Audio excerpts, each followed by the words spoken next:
Paz e graça a todos. Estamos mais uma vez aqui para estudarmos a palavra de Deus, né? Desde já queremos agradecer a todos que estão nos acompanhando pela transmissão do aplicativo Facebook e os que irão ver esse estudo posteriormente, tá bom? Que a graça de Deus possa inundar a sua vida, o seu ser. Pode botar os aí embaixo e começa a convidar as pessoas. Já cai de vencido das pessoas. Queridos,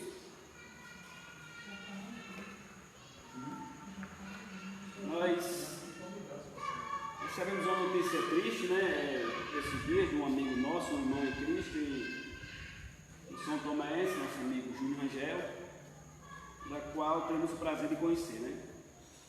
Alguns aqui conheceram, como Marquinhos, o apóstolo, eu, Neide conheceu, José, e foi um grande amigo que nos ensinou coisas boas, né? Ele aceitou Jesus, o Senhor Jesus, na década de 80, finalzinho, acho que 89 para 90, né? 89, contando apenas aí, eu acho que 18 anos. E ele foi uma pessoa que sempre trilhou nesse caminho, né? No caminho da fé, no caminho da graça, no caminho do ensino. Foi um exemplo para muitos. Aprendeu com o seu professor Francisco Raimundo, né? Onde a igreja de São Tomé, na época em finalzinho da década de 80 para 90, 95, teve seu apogeu, né? Onde inúmeras pessoas, inúmeros jovens aceitaram Jesus, e aqui São Tomé se tornou um celeiro do pregador, né? E Júnior Rangel foi assim um precursor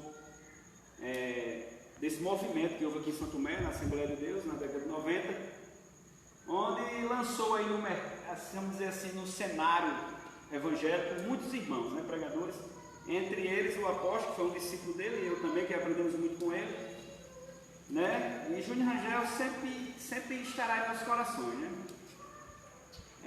Treinou alguns países da Europa e recentemente estava morando em Sorocaba, São Paulo, né? Levando a mensagem de Deus. Então a gente recebeu a notícia com bastante pesar, né? Sabendo que ele está na glória com o Pai, como ele mesmo disse, né? Então, queridos, fica aqui nossas condolências para os familiares e amigos de Rangel Júnior, grande pregador do Evangelho, grande conhecedor, grande pesquisador também, né? Tinha uma vasta biblioteca de livros interessantes, a gente dialogava muito através das redes, do WhatsApp principalmente, e foi uma notícia como ele mesmo falou, né? Estou indo para a casa do Pai, mas nós que ficamos aqui sentimos muito, né, pela ausência, né, de um cara que sempre priorizou o reino, né? Desde a finalzinho da sua adolescência, né? E quem é da década de 70 para cá o conheceu aqui ainda, né? Uma pessoa de grande estima, de grande valor e que deixou um grande legado, tá bom? Então, são nossos sinceros votos de condolências à família e aos amigos, tá bom? Queridos, dando continuidade ao nosso estudo, vamos ver Atos capítulo 6, certo? Nós vimos o capítulo 5, quarta-feira, e fazendo um breve resumo do capítulo 5, nós vimos que os apóstolos foram presos, certo? E aconteceu um milagre onde o anjo do Senhor libertou de forma milagrosa, onde ninguém viu, nenhum soldado viu como eles saíram, e o anjo deu uma ordem, né, que voltassem para o templo para anunciar as boas novas. E eles foram e quiseram matá-los, né? O capítulo 5 nos informa que a classe religiosa quis matar, mas por intermédio de uma pessoa de grande estima na época, não mataram, apenas açoitaram eles, né? Que foi o Gamaliel. Gamaliel deu um parecer que nós explicamos, nós vimos aqui um ponto de vista, né? Que estava certo 50% e 50%, vamos dizer assim, errado, porque existe hoje falsos ensinos, falsas seitas e nenhuma caiu ainda, né? E o conselho de Gamaliel foi o seguinte: vamos deixar, se for de Deus, eles vão prosseguir, porque combater contra Deus é impossível, né? Você vai lutar contra Deus, mas vai cair. Isso é uma grande verdade, Gamaliel falou. E a segunda, ele falou que se não for de Deus, vai cair. Mas a gente sabe que tem muitos falsos ensinos, milenar até, né, que estão aí. Né? As pessoas acreditam que tem um Deus e esse ensino permanece, né? Ele está aí. O menino Rosinha falou até no exemplo de Henrique Cristo, que é um cara que mora em Santa Catarina, na cidade, se eu não me engano, não sei se é em Florianópolis ou em Dayal, e disse que é Cristo, né? Ele disse que é Jesus. Ele enrola a voz, é um brasileiro que diz que é Jesus. Então a gente não pode acreditar na tolice dessa. Mas ele está aí pregando, levando sua mensagem, né? Comprovando que 50% da teoria do Gamaliel cai por terra. Mas por que foi que ele disse isso, que ia perecer? Porque no período que Gamaliel falou, realmente, apóstolo, caía mesmo. É tanto que ele cita dois movimentos. O movimento de Teudas, um cara, ele cita aqui, é bem interessante, que já tinha 400 seguidores. Veja só, quando Jesus morreu, tinha um grupo de 120. Teudas já tinha 400 com o ensino dele. Quer dizer, só que naquela época, como eu expliquei, o Império Romano não tinha boquinha. Qualquer ensino que os religiosos batessem em cima, averiguassem, fosse uma seita, fosse contra o que eles pregavam, fosse contra a lei de Deus, fosse contra a lei de Moisés, era exterminado. Ele citou dois movimentos. E lembra, Teudas e Judas, o Galileu, foram dizimados. Flávio José no livro fala sobre isso. Herodes mandou dizimar todos os seguidores de Judas o Galileu, então não restou nenhum. Tá bom, queridos? Então, esse foi o parecer de Gamaliel, concluindo bem rapidinho o capítulo 5, e vamos entrar no capítulo 6. Veja aí apenas o último versículo do capítulo 5. E todos os dias no templo e nas casas não cessavam de ensinar e de anunciar quem? A Jesus Cristo. Tá bom? Então os apóstolos voltaram e deram continuidade à obra de Deus. Vamos entrar agora no capítulo 6, que é o capítulo de nossa aula hoje. Vamos averiguar uma coisa muito importante aqui. A igreja está crescendo de forma assustadora, Marcos, mas de uma forma tão gigantesca que vai começar a surgir problemas. Quando tem muita gente, tem muitas ideias, muitas opiniões, e vai surgir problemas, a ponto dos apóstolos de Jesus ter uma ideia para ver se solucionava esse problema. Vamos ver o que foi?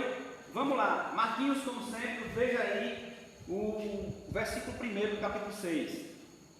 Ora, naqueles dias, crescendo o número dos discípulos, houve uma murmuração dos gregos contra os hebreus, porque as suas viúvas eram desprezadas no ministério cotidiano. Amém?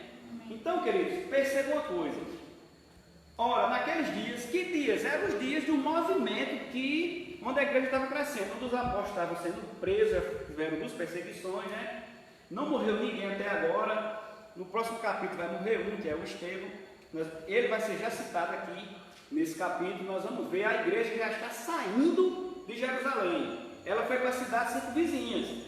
Nós vimos Marquinhos leu. Cidades como onde o próprio Jesus andou, né?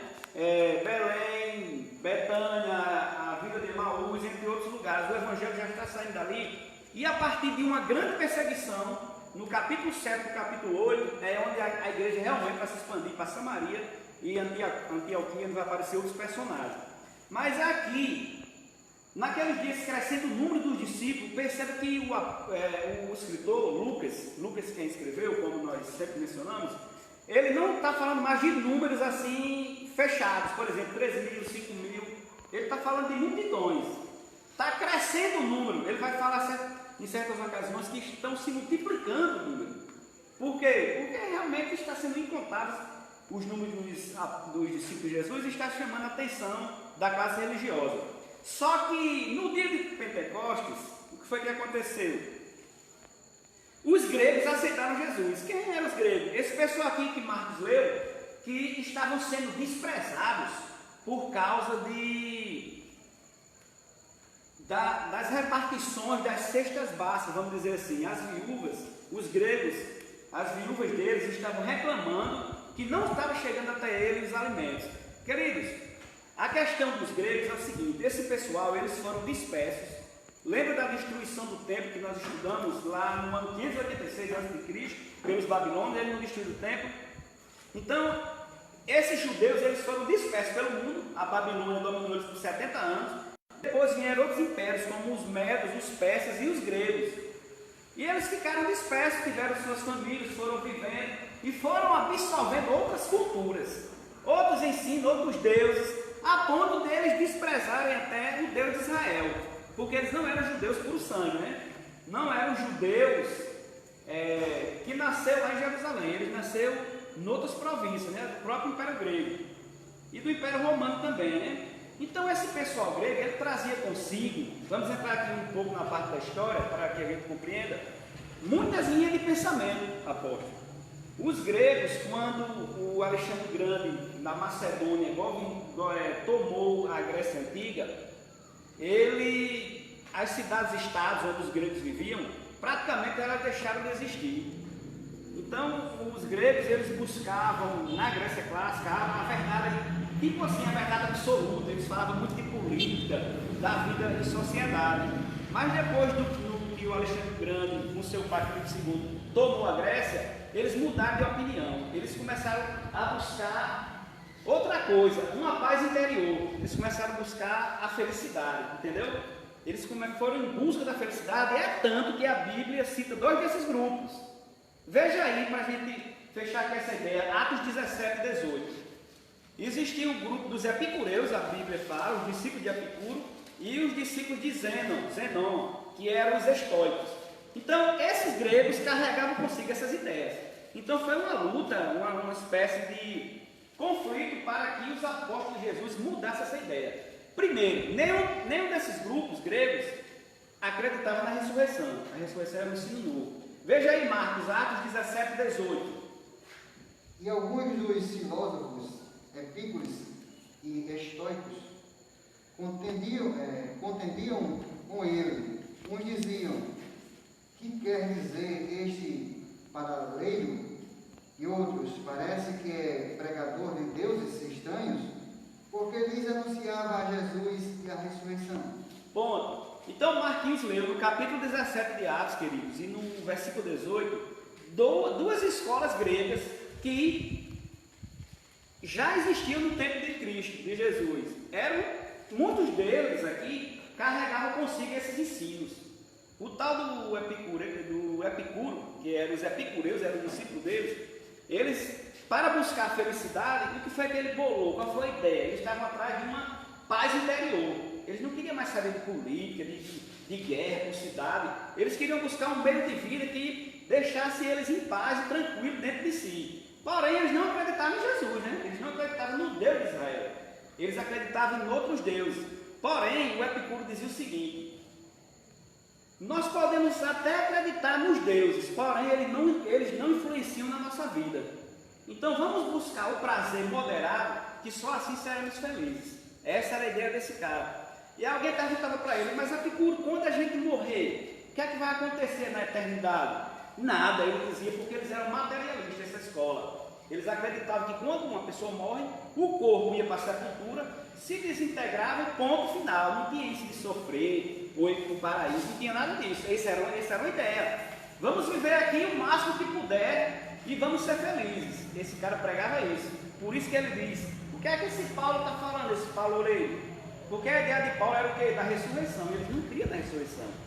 Já a escola do Zenon, que eram os estoicos, pensava o seguinte: eles também buscavam a felicidade. Eu estou falando isso, pessoal, para fechar aqui a ideia, porque os gregos, aqui no capítulo 1, estavam tendo um conflito com os hebreus, que eram os apóstolos, né?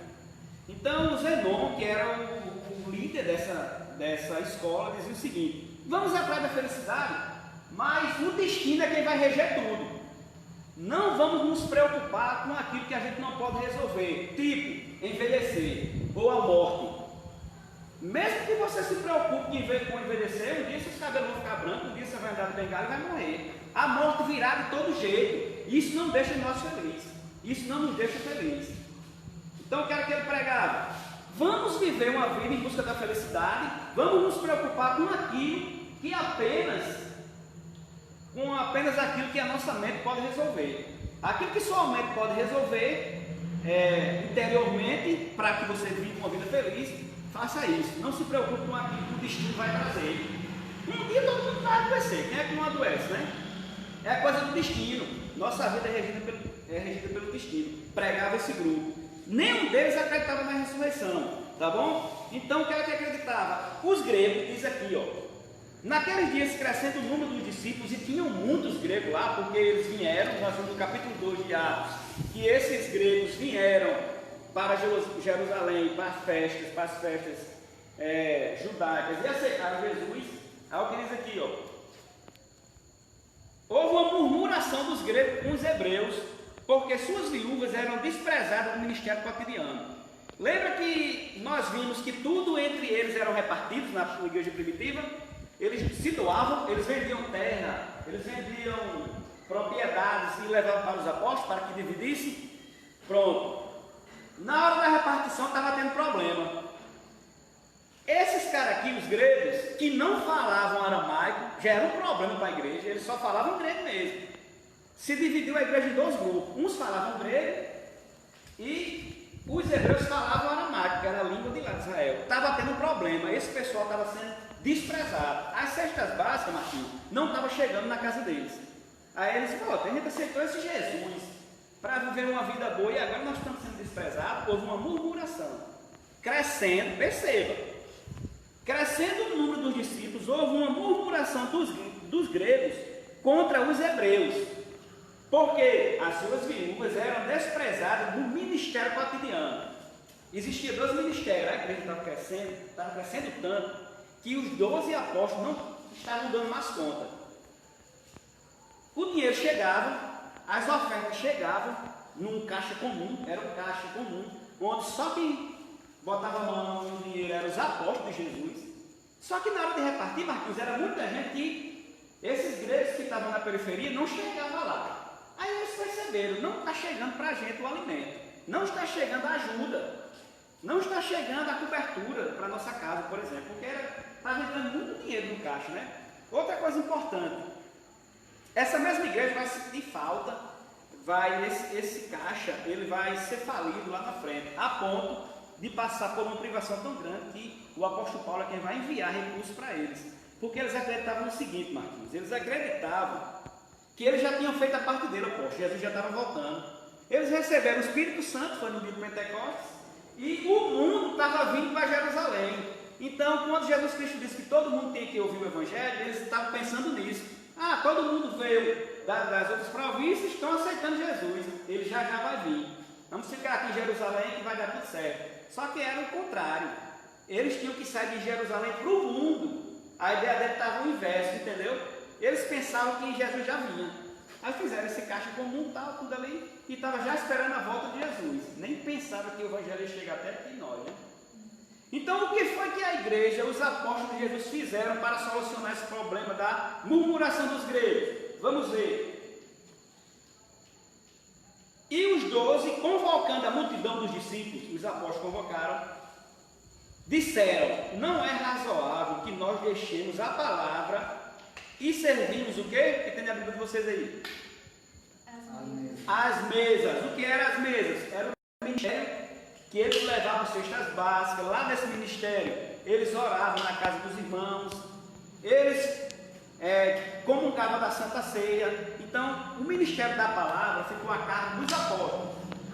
E o ministério das mesas vai ficar a cargo desses irmãos, nós vamos ver aqui. Certo? Então, eram dois ministérios. O ministério onde eles iam dividir o que eles arrecadavam, era o ministério das mesas, ou o ministério dos lares, também conhecido, e o ministério da palavra, era o ministério do ensino.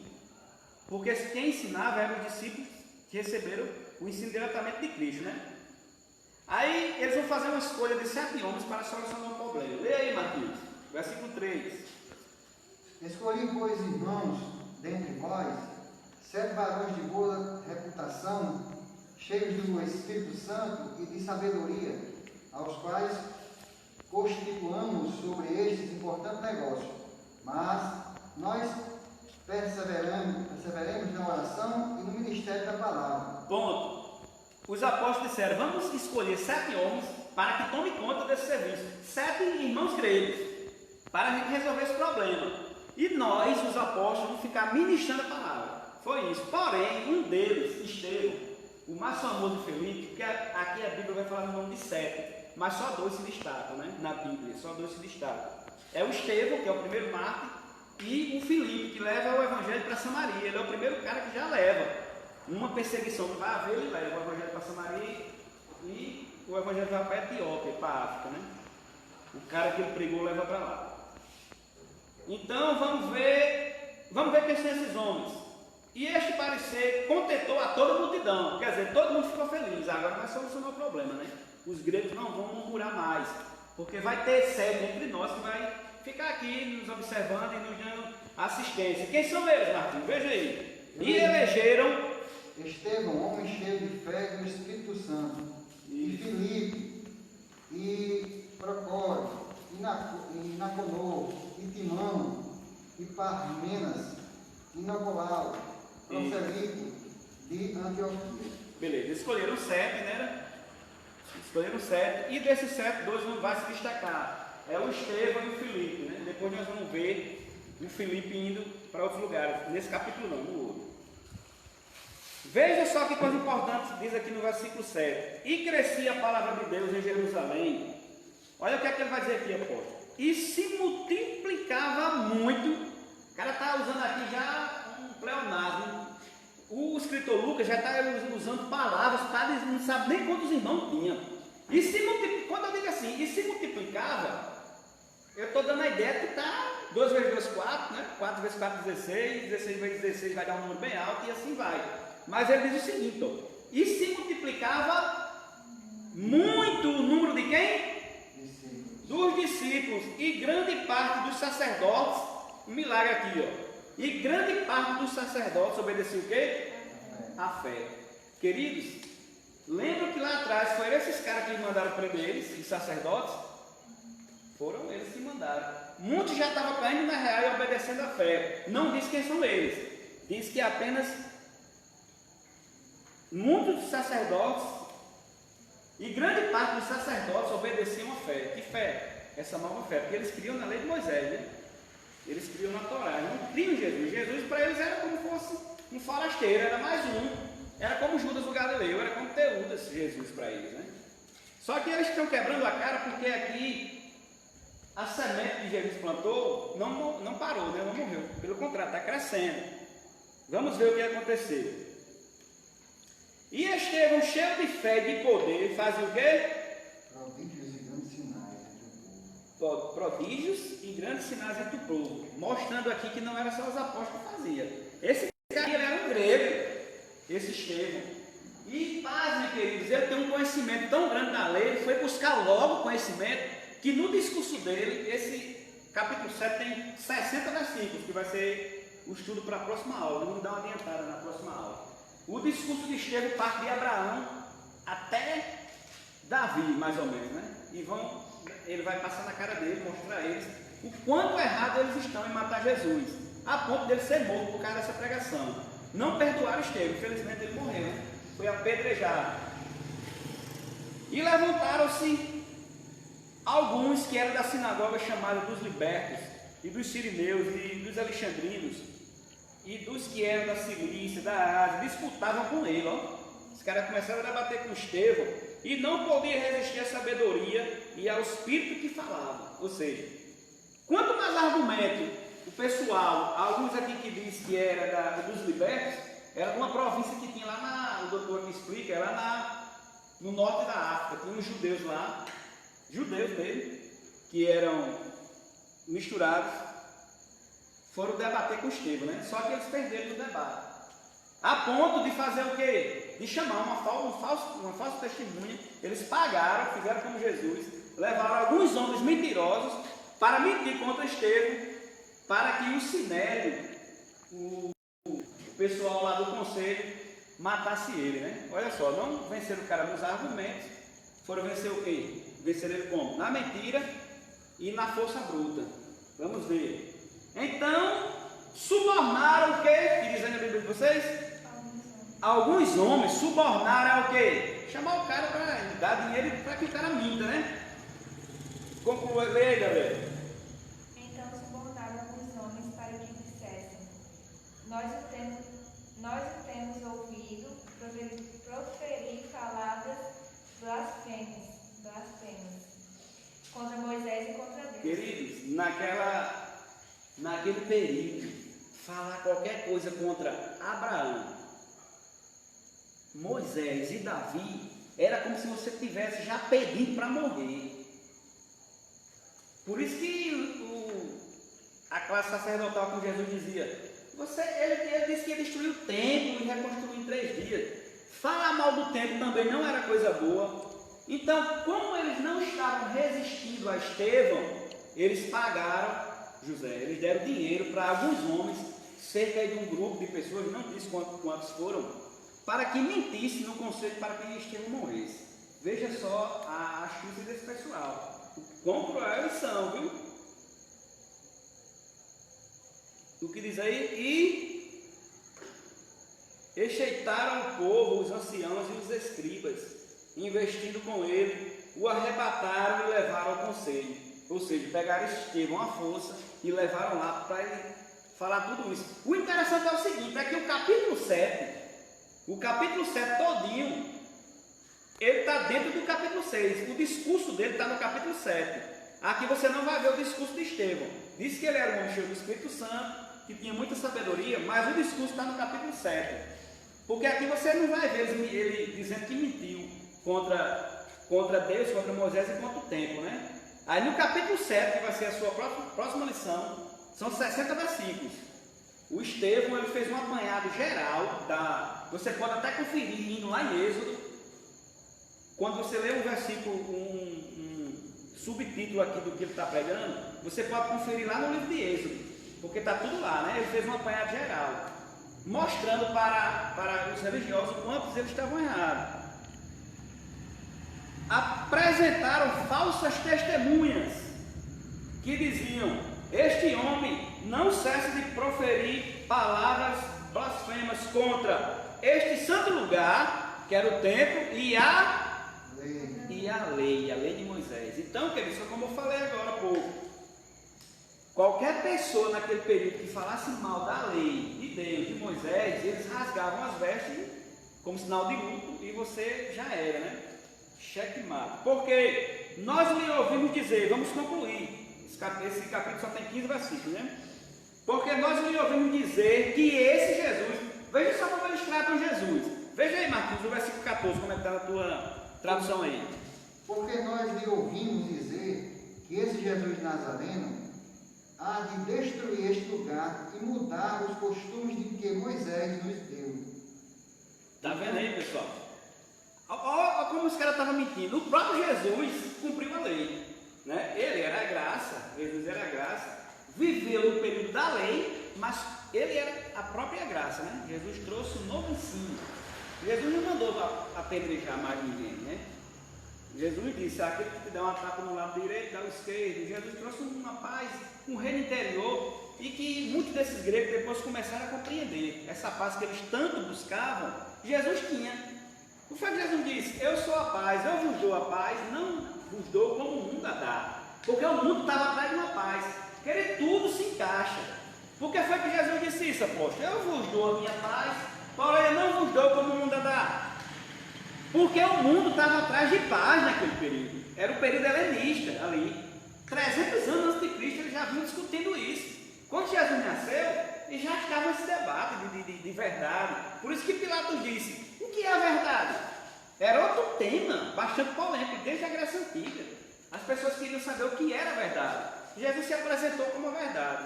Essa paz interior que os helenistas estavam atrás era o próprio Cristo. Por isso que Jesus disse: eu dou a minha paz não como vocês estão buscando, não como Epicuro pregou. Eu estou dando a minha paz não como Zenon pregou, não como Diógenes pregou. Ele estava dizendo isso. Eu sou a paz, porque o mundo estava atrás de uma paz, estava atrás de uma resposta que lhe desse satisfação interior. Aí Jesus chegou com esse ensino e os caras não gostaram, né? Para concluir, queridos, então eles acreditavam que Marquinhos leu aí, que eles mentiram, dizendo que Estevão vai falar aqui, vai meter o laço neles mesmo, Estevão. Mas eles mentiram aqui, Estevão não falou nada do que ele falou aqui, né? Estevão vai dizer que desde Abraão, passando pelos patriarcas, passando pelos juízes, ele vai citar muitos, Foi um grande discurso, uma grande pregação, e que Jesus era o salvador do mundo, né? Os próprios pais deles, os ancestrais, desde Abraão, que a história do povo judeu começa com ele, né? Eles rejeitaram, foi Jesus, né? Então, todos os que estavam assentados no conselho, fixando os olhos nele, esses todos eram quem? Quem julgava. Fixando os olhos de quem? Em Estevão. Viram o seu rosto, como o rosto de quê? Deus fez o rosto do cara brilhar para que eles entendessem que o que ele estava falando era verdade. O rosto dele brilhou, do Estevão, de uma forma tão grande que eles ficaram atônitos, né? Concluímos o capítulo 6, são 15 versículos, é o capítulo menor que tem, certo? São 15 versículos. O próximo, que vai ser a defesa de Estevão, vai ser a próxima aula, é o capítulo 7, tem 60 versículos, porque ele fez um apanhado geral, o Estevão, certo? Para você ver, um diácono que aceitou Jesus poucos dias, a questão das datas aqui era em média, Paulo não tinha aceitado ainda. Todos os estudiosos, praticamente como unanimidade, acreditam que Paulo aceitou no ano 35 em média. Então a igreja que estava aproximadamente, era o ano 34 em média, certo? 35. Porque Paulo vai ser citado já no versículo, capítulo 7, já entra a figura do personagem Paulo, certo? A partir do versículo 8 vai entrar Felipe. E depois vai dar sequência de Paulo e Pedro vai sair um pouco de cena, nós vamos falar de Pedro um pouco mais na frente. Porém, o que nós aprendemos hoje aqui, queridos, é que um problema surgiu na igreja devido ao número ser muito grande, o problema foi resolvido praticamente, né? Eles escolheram 7 diáconos, diáconos são aquelas pessoas que ajudam na igreja, eles foram chamados para isso, mas dentre eles surgiu 2 extraordinários, que levaram o evangelho para longe. O Estevão, que morreu logo, infelizmente, mas o Felipe vai ir para Samaria, vai ter uma grande perseguição, certo? E tudo isso nós vamos ver na próxima aula. Ficar de pé, né? Concluir.